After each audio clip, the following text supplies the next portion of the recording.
Very good evening, everyone. It's uh, it's once again. Pardon the lighting. The lighting is not good, so bear with me. This is the only light I have in in my possession, so it's a little bit dark. But hear me out with the things I have to say.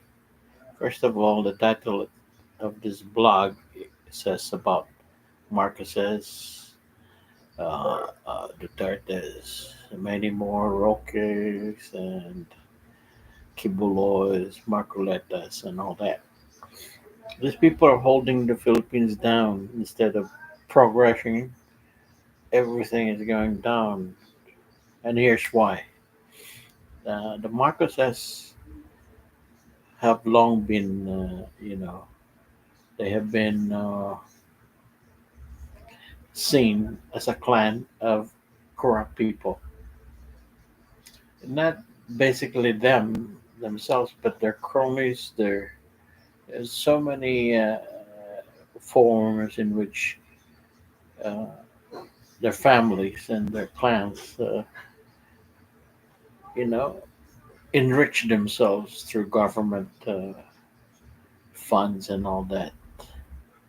Nevertheless, they will try because that's the way it is. They have institutionalized corruption, and so does the Duterte. The Dutertes are way worse than the Marcoses. You know why? Because they're so flagrant. The uh, uh, the girl Sarah, who is a half-bred German German Zimmerman, Sarah Zimmerman, shows off. She's always in Europe, at The Hague, in the Netherlands. Her father. She is the vice president of the Philippines, not the vice president of her dad, Duterte. Duterte himself can handle himself. No, what I'm saying is that she, instead of making sure that she's available for the Filipinos and doing work in the Philippines, she it's as if it's just the afterthought of helping the Filipinos. It's not the primary thing. She would rather two things. She would like to rather just keep on using her platform to defend herself about her corruption and impeachment and her dad in The Hague. Those are the only two things that are main to her.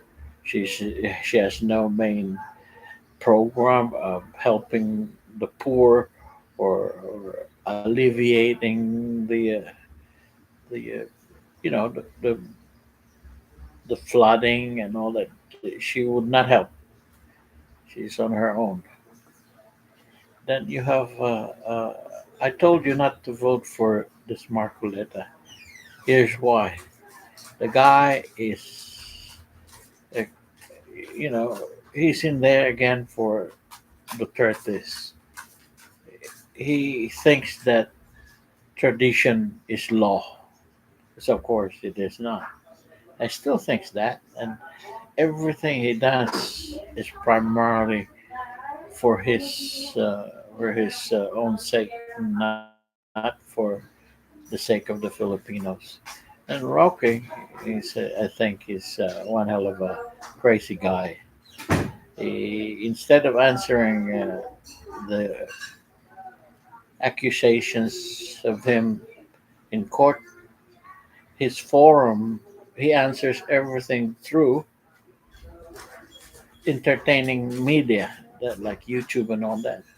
That's not the way to do it. If you're respectable enough, you would not even mention that in any of the entertaining YouTube channel that you try and share yourself every now and then. Now the other thing is that you have Kiboloy, who is the son of God, who is a rapist, accused rapist, accused for murder, accused for fraud, human trafficking. But here we go. He wants to go out. He wants to do all this stuff at the expense of his, you know, church. He called that the church, which I call that a cult.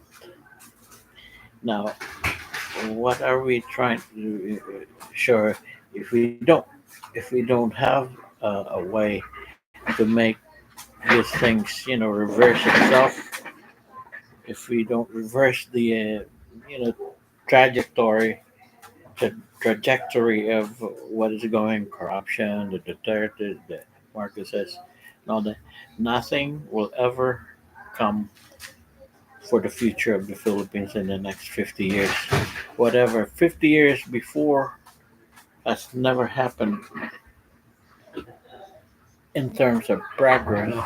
The next 50 years will again be the same as the last 50 years. Nothing.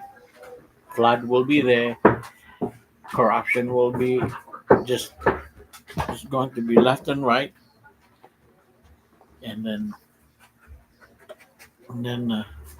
the same the same thing that has happened before will still be happening now. Now, to in order for that